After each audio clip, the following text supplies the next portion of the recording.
এক নদীর ধারে একটা বড় আম গাছ ছিল।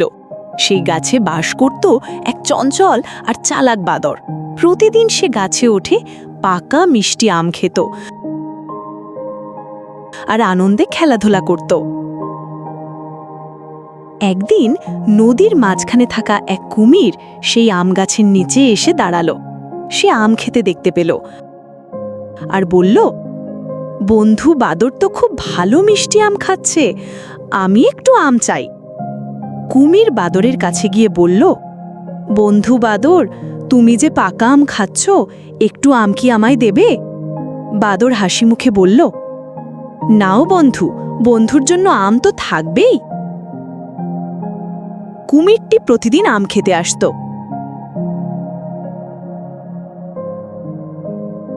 আর গল্প করত। ধীরে ধীরে তাদের মধ্যে ভালো বন্ধুত্ব গড়ে উঠল।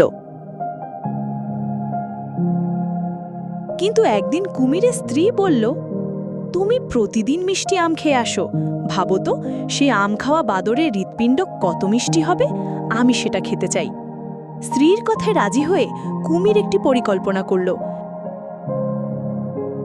সে বাদরকে বলল, বন্ধু, আমার স্ত্রী তোমার সঙ্গে দেখা করতে চায়, তুমি আমার বাড়িতে চলো। বাদর কিছুক্ষণ ভেবে রাজি হয়ে গেল। সে কুমিরের পিঠে চড়ে নদী পার হচ্ছিল।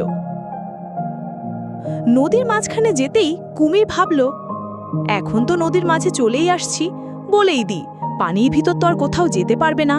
তারপর কুমির বলল, বন্ধু, আমি তোমাকে নিয়ে যাচ্ছি, কারণ আমার স্ত্রী তোমার হৃৎপিণ্ড খেতে চায়।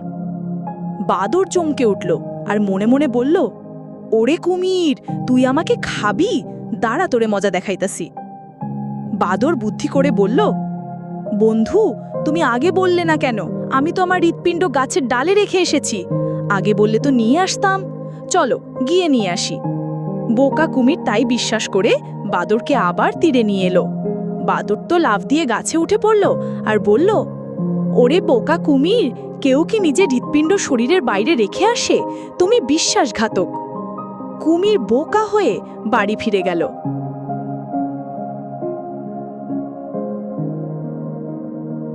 বাদরটি তার বুদ্ধির কারণে প্রাণে বেঁচে গেল। তো বন্ধুরা, আমরা এই গল্পটি থেকে এই শিখি যে সত্যিকারের বন্ধুত্বে বিশ্বাস আর সততা থাকতে হয়। ধূর্ততা দিয়ে কখনো সম্পর্ক টেকে না।